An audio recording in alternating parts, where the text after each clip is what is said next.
Good morning. Welcome to the second training class on how to start a garden, how to take care of your soil. And today we're going to do a few special things about when your lawnmower dies, which ours did, how to prepare a bed in other ways. We have Parker Maynard with us again. We're excited to have another training class. The first one is now on YouTube, and we'll post links for it on the Northside Farmers Market Facebook page and other places. My name is Jim Converse. I'm the Sustainability Coordinator for Commonwealth, and Parker is a long-term master gardener and friend of the earth and of the crops and of all of us. Parker's going to explain briefly what we're doing here, then we'll go over and see the process for preparing a bed that already has grass growing on it. Then we'll come back and do some other things.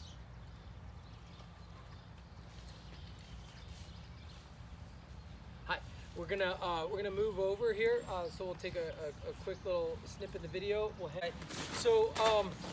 Part of what we're doing here at the Living Center with this series of videos is we're trying to cover what I like to call guerrilla gardening, and basically it's recognizing what you have available to you and what you don't have available to you, and doing it within the means of any homeowner.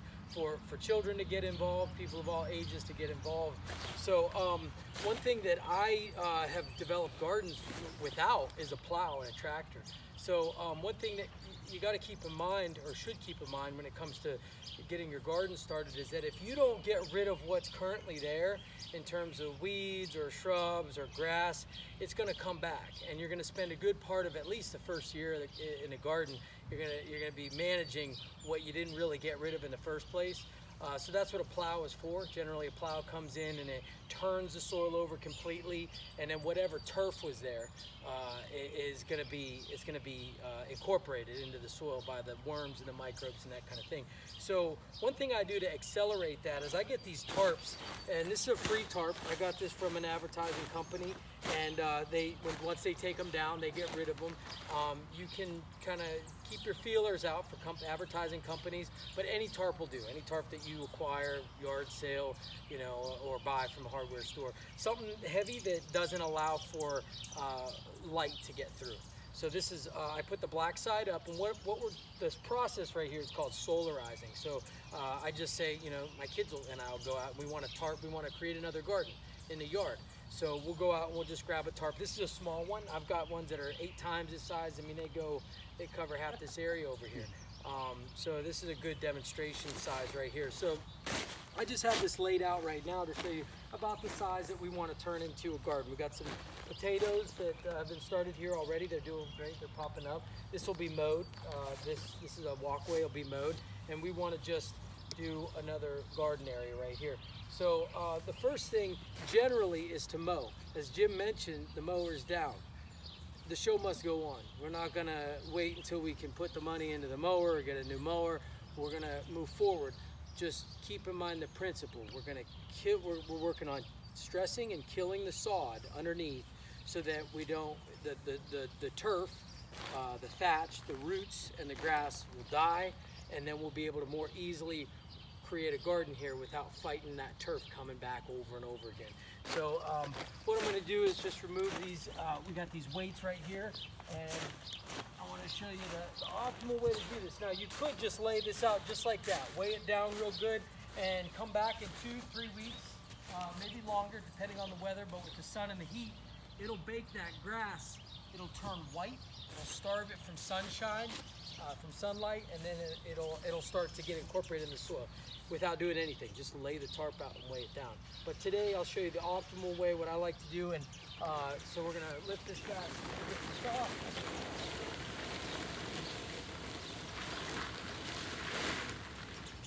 And that's the area we're working with. I've got a truck bed here of composted horse manure. It's nothing fancy. It's horse manure mixed with the bedding that's been sitting at a horse farm for about 2 years. So this is their oldest pile, and their loader is down, so I loaded this by hand. It's good exercise. Loading it and unloading it. I don't have a dump bed on that truck, so that's part of what gardening is, and I don't do it breakneck speed. I just take my time and listen to music, breathe, whatever, get my exercise. It doesn't smell like manure. Doesn't smell, it smells great. It has a consistency like coffee grounds. It's a little bit spongy. It will ball if I squeeze it, and a little bit of moisture will come out of it. That's perfect, just dripping. It's not running out of it, so it's got a good moisture retention. This is fantastic stuff, and if you live in an area like we do and there are horse farms by, make a connection because they're wanting to get rid of this stuff. If you expect them to load it, then pay them a few dollars. Offer them something for their time and keep them happy for their fuel and their time. But if you're loading it yourself, you shouldn't have to pay anything. So it's a free resource and you get the exercise out of it. So what I think is important to recognize about compost is that this is a soil conditioner.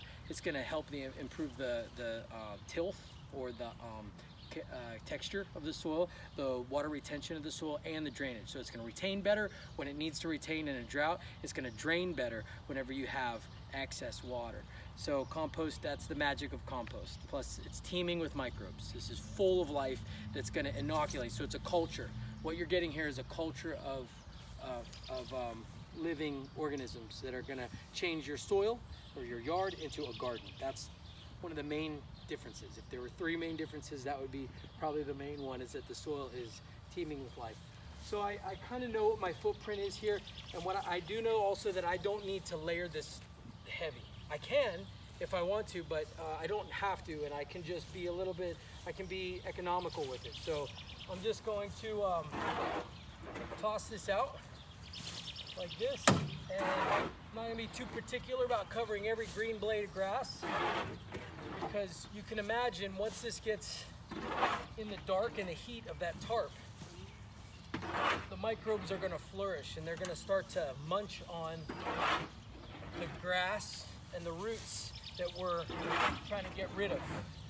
So we're going to stress the grass and feed the microbes and the worms. The worms will actually come to the surface to eat up the grass and the roots and the compost there, and they'll do a mixing action. They'll come up and they'll drag the organic matter down. And this action of the worms right here is tillage. It's biotillage. So you don't need a machine. And what's nice about that is you're allowing the worms to create a strata that's perfect for plants, because that's what they're evolved to do. They're here on the planet to create a good strata for plants to live. That's the symbiosis. Whereas a steel plow or rototiller device, it speeds things up, but it's not optimal. The microbes, the worms, their action is optimal, because that's what they're, thousands and hundreds of thousands of years, of millions of years maybe. I don't know how long the worms go back, but that's part of the great design. So I'm going to go ahead and spread the rest of this footprint, and then we'll click back onto the video for the next step. Good. Okay, so we've spread out the compost on top of the footprint of the garden here. As you can see, not every square inch is covered. I was thinking as we did it, some people might say, well, I turn the soil by hand with a spade, to get rid of the sod. You can absolutely do that. As I said, I like this action just because you get that worm, you sort of bring, all of this, feather it into the topsoil in a way that's a little more natural, but it takes more time. So if you just want to get your garden started, boom, right now. I also like to do this process in the fall, and then it's ready in the spring. It's great. Over winter, you know what I mean? Just let it all really, because it'll keep the soil warm, all that microbial activity and the worm activity all winter long. You can put leaves down, you can put yard waste down, cover it up, and in the spring it's just bare earth, and you almost don't even need to till it. So there's various methods. I'm just saying for this time of year, that this is the low maintenance, keep it off your back, right? So we'll,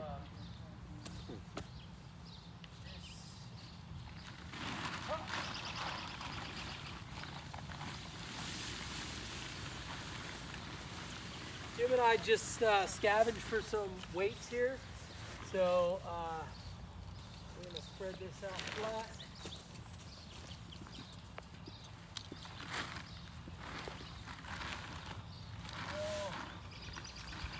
We'll bring it over just a little bit this way.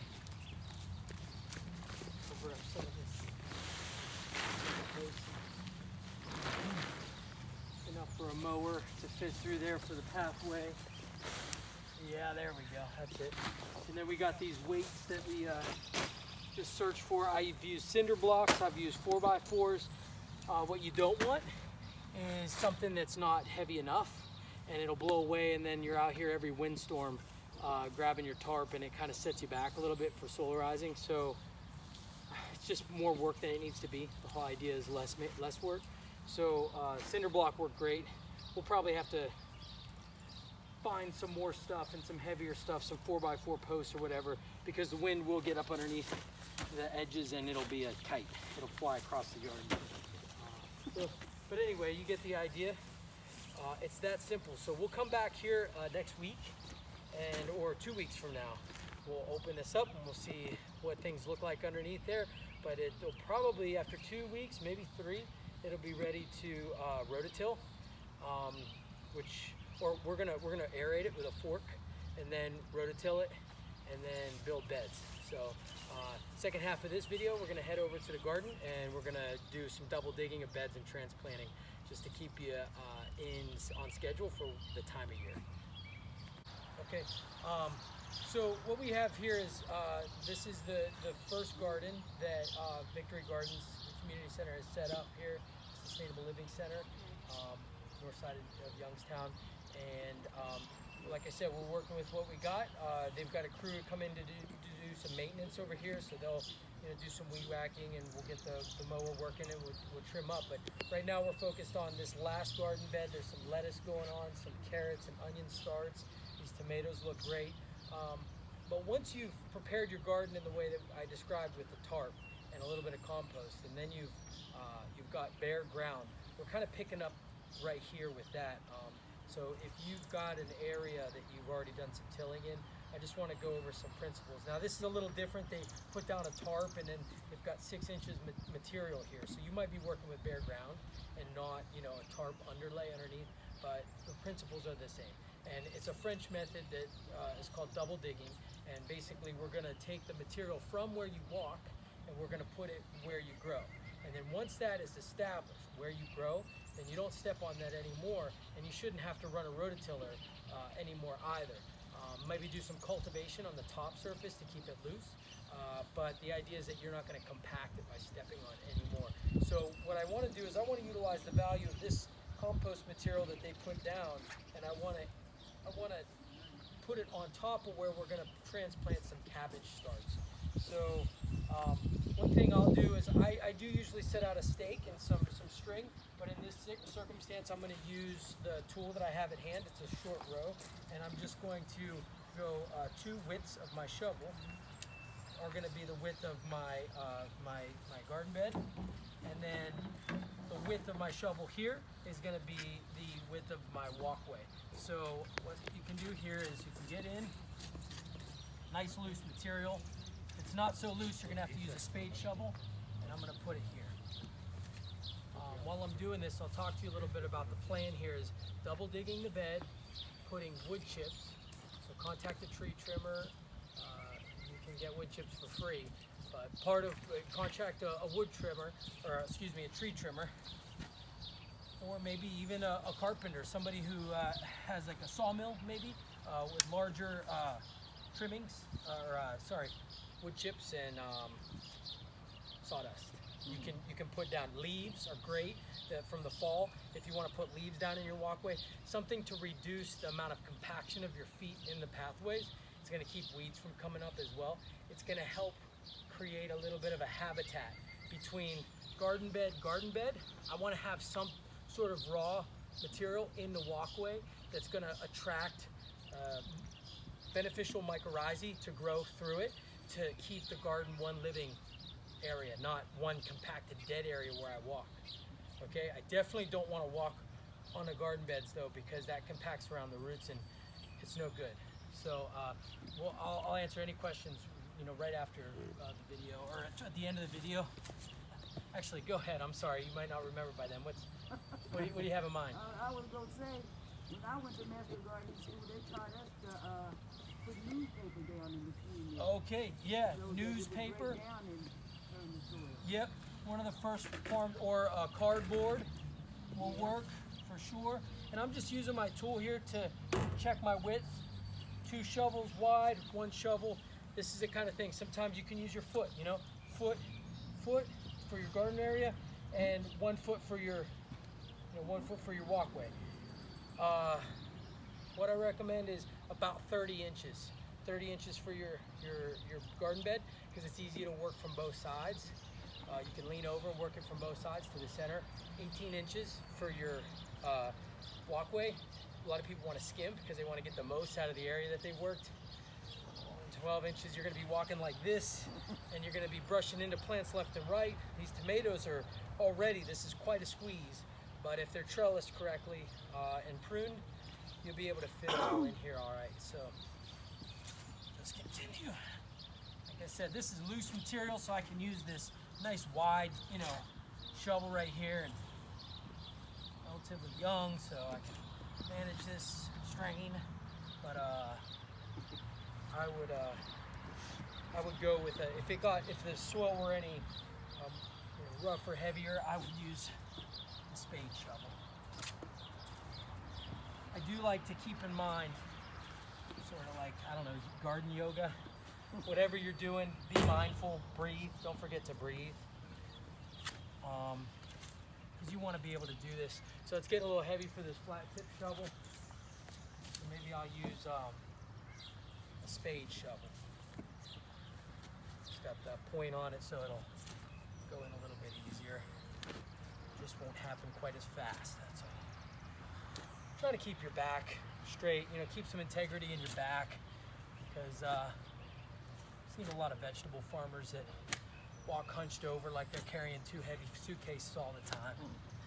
You know the look of an old-time vegetable farmer, gardener that, it's been an endless act of austerity to grow some vegetables. And it doesn't have to be that way. It shouldn't be that way, especially when it comes to cultivating and weeding. I won't spend my time in the garden weeding, so as the video series goes on, we'll be talking a lot about how to prevent weeds from getting to the point where you actually have to pull them. You cultivate them early with precision hose, with precision instruments. You can do it with your back straight up, right in between the rows like this. And certain covers will keep them from growing as well, cover crops and mulches. So a lot of different methods. Some of it's a matter of preference, timing. But now that we got this double dug, this material is super loose. It was brought in. I understand that some of you are going to have little bits of roots and sod if you did it the method that we just showed. In terms of clearing that sod, it's not going to be nearly this loose. But if so, you're going to have to spend a little bit more time with it. But you'd leave it in the bed. Just Yeah, break it up more. the roots and the weeds, I would be picking them out. Okay, yeah. Yeah, I'd just be kind of sifting through them with my fingers, just, this kind of thing, breaking it up and throwing them either in the pathway to break down or into a bucket to compost. I like to try to get the full width out of my bed too, so I'm gonna kind of eyeball this. So I've mounded this up so whenever it rains, this double dug bed, this mound is going to retain moisture really well. So I'm not going to have to irrigate my garden, but it's also high and dry. So the moisture is going to settle down into lower areas. And if I have a good absorbent material like wood chips in there, I'll still be able to walk around without getting mucky. And but it'll drain from where my roots are, right? So here I got a rake. I like to use the back of the rake just as much as the tines of the rake. So this is an antique, man. It's all steel, all welded, one piece of metal it seems like. So I'll just kind of shape it. This is where you get your little Zen garden on, where you kind of just listen to the birds. That's the first pool I've been coveted in. Stop talking. That's why we're called Steel Valley, Yeah, this thing's like Cro-Magnon rake. It's not too much like landscaping. You do it to your heart's content here as far as shaping. You want to not keep your angle so steep so that when it first time it rains, everything just rolls off into the pathways, which will happen. It'll settle. It'll settle, but I'm basically flattening the top so that I have a nice, you know, sort of, I would be picking stones out of here regularly or roots or whatever and just making a real nice foundation for transplanting. So that is good enough. I don't want to get too pretty because the plants don't care what it looks like.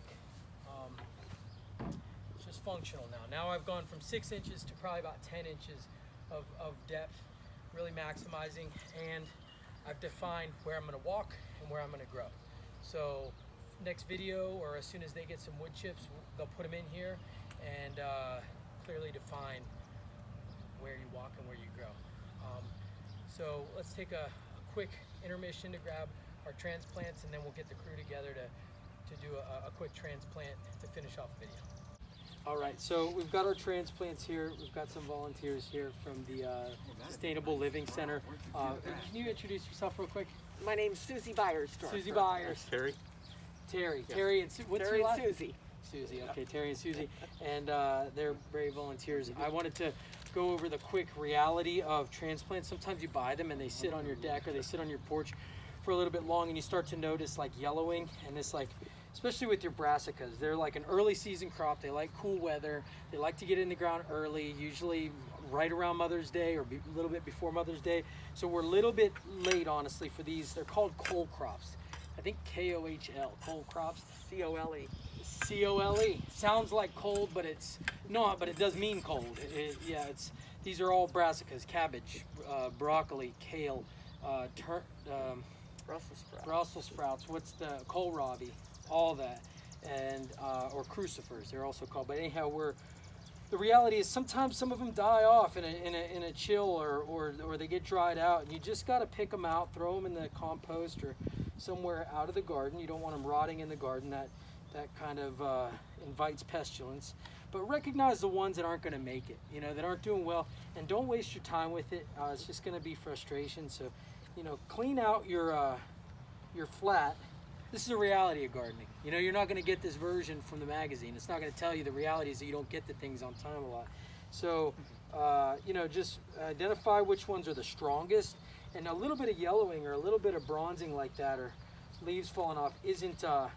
Once they get into a good nutrient base, they'll jump up, but they might take a while. So be patient with them, but don't expect miracles from plants that just are not gonna.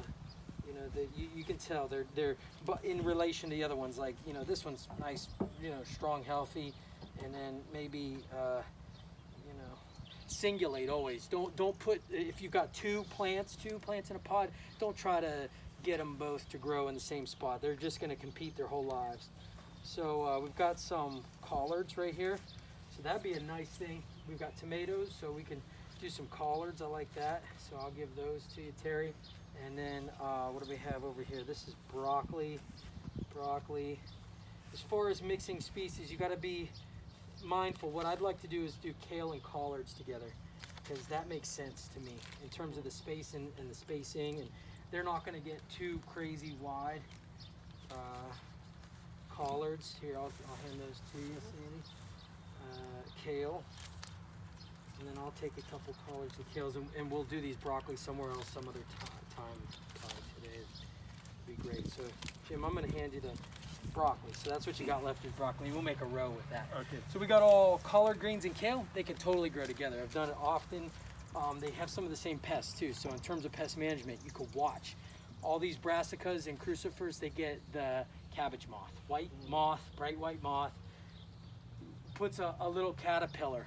It lays eggs on the undersides of the leaves, and it's a caterpillar that lays the moth goes by, lays the eggs on the underside of the leaves early, like this time into June, early July, and then they hatch into these green caterpillars that are the exact same color as the stems, and they blend in, man. And when you squish them, they smell just like cabbage farts. There's no question of what they are, but they can do quite a bit of damage. So we'll keep our eyes out on this whole row. We'll know we're looking for the same thing. So Terry, do you want to dig her? how about you guys get to the right of me over here, and I'll get closer to the camera and demonstrate, and then we can all dig in. Like I said before, I like to use things that are always going to be accessible in terms of a tool, or for me, I'll use my hands. So to measure the distance between these plants, I'm going to step in right there. So when I put down the first plant at the end of the row here, I'm going to want to stagger to maximize. I'm going to want to stagger, so I'm going to do a zigzag here because I have to imagine this plant at its full size. At its full size, this tiny little kale plant, I want it to be about this big around. It's going to be about 1 foot in diameter, and I'm going to want it to grow about this tall. And I'm going to be harvesting from the bottom, and it's going to get this stalk that looks like a palm tree. And it's going to have the harvestable stuff at the top. And if in the winter time, even if there's snow out here, the kale will stay alive, and you can perennialize kale. So it's a hardy one. Collards, not so much. Southern crop, it'll die off in the winter. But that in mind, we're going to put the kale over here and try to perennialize it, so it's here all winter long and into the spring, and you can just walk right out of the house and trim it. And then we'll put the Now, can you plant kale? Kale and collard. I'll take a kale. You guys, Here's a kale. are you all collards? Or Yeah. Here's a kale. Okay, good deal. Now, can you plant the kale any time of year? Like, can you plant it in the middle of the summer? It likes cool, so if you're gonna plant it in the summer, I would get it some shade. If it's got to get established in hot heat, get it established in shade. But right now it's cool. We're full sun right here. Right. But I'm gonna go. It's And cool. it'll make it through once it's established. It'll make it through. It won't grow much in the heat. Gotcha. Yeah, it'll slow way down. So here we go. As far as the transplanting, I pull this guy out. He's going to be a survivor. We're gonna believe for that. But he's tiny. So we I like to take my fingers and just open up the roots a little bit. And this is sort of root pruning in a way. It's like getting rid of some of the dead stuff, but it's also just opening up that root ball so it's ready to go down into the ground and it's not curled up like this. So I'll come in off the end, probably usually one of these. And I'm going to go toward me on this one because the next one's going to be toward the back, and then toward me, and then toward the back. So I'm just going to dig in with my hands, set it down in, and then pinch it in. So it's one motion, and it takes time, or it's a couple motions, but it takes time to make it that easy. But I don't fuss too much. I spread it around and then push it down. We're not in a commercial operation where I need to do this with one motion into a wet hole and then move on. We're not doing thousands. So take your time and enjoy yourself. Whatever you need to do to baby your plant to the ground that makes you feel good, do it. Do it till you're satisfied. So I'm gonna go because I want this thing at maturity. So here's the idea. At maturity, I want the leaves to just touch. And I want them to completely shade out the possibility of any weeds. Okay? So the idea is if I'm going for 12 inches in diameter for the crown of this plant at maturity, then I want these to be about this far apart. I got 6 and 6. Well, so the diameter is going to be of the entire plant is like this. I can measure that by putting the plant right here at my thumbs.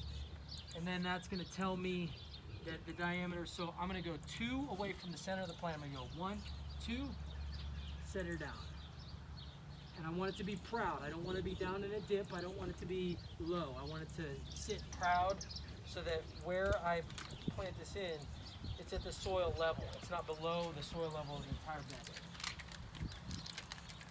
Basic measurements, and you really can't, you're not going to screw it up too bad. Don't be too hard on yourself.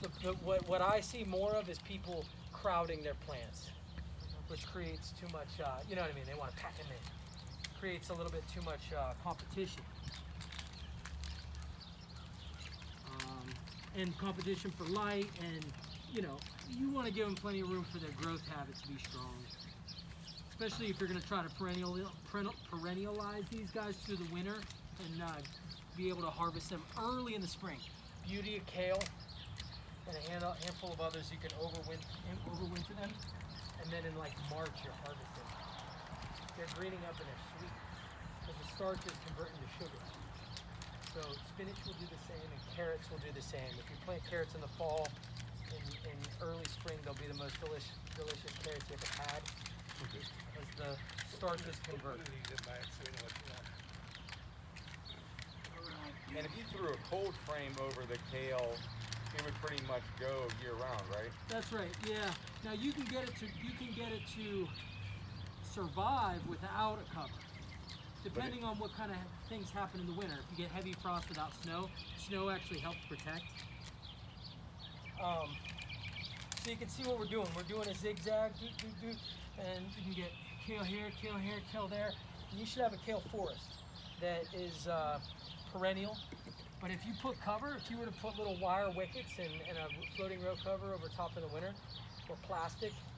I was just thinking if you move this thing and set the Oh, other if you just bar- like flipped it down and then Yeah. put plastic over top of it, yeah, it would.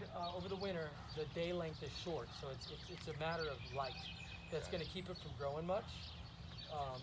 But it would do better than without cover. So would you plant spinach with the kale and collards So think also, or- about it this way: spinach is a cool season crop only. Okay. Put the seed down. 10 days later, you've got little sprigs. 14 days later, you've got first leaves. 21 days later, you've got a plant that's starting to fill out. You got baby spinach, let's say. About 35 to 40 days later, you've got mature spinach. 35 maybe, from seed. You can cut that, and you can come again, and you can probably get a second harvest off of it, maybe even a third. But as it starts to get warm, it's going to wane. That spinach is going to wane in its health, and it's going to start to peter out. And you're basically going to, it's not going to be worth having it in the garden at that point. Okay. So you're going to pull it out. And then you're going to plant it again in the fall.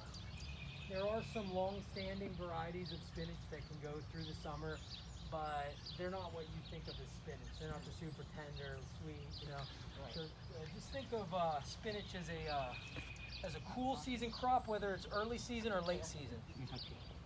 Whereas kale, Okay. oh, and my favorite of the greens, not in terms of flavor, but in terms of its growth habit, is chard. Chard is fantastic. It produces so much it's a great food of sustainability in the heat of the summer, in the cool of the spring or fall. It just keeps producing. So I dedicate a bed to chard, and it will overwinter in some cases, but it usually winter kills. But it's so easy to get started. It's the same Beta vulgaris as beet, same plant, but it's been chosen. One's been chosen for root, one's been chosen for its greens. So it's essentially a glorified beet green over selection over a long period of time, and it's beautiful. And if you learn how to cook it, saute it, steam it, and cook it down, it's a fantastic. So that's Swiss chard. And we're getting toward the end of our video, so hopefully, we got you excited about, the phase of the season we're in right now. It's going to be fun to look back at these videos and see these masks. Realize how far we've come from COVID. So anyhow, thank you for tuning in. Please direct your questions toward the comment section in the link in the video, and we'll get to them. Thank you.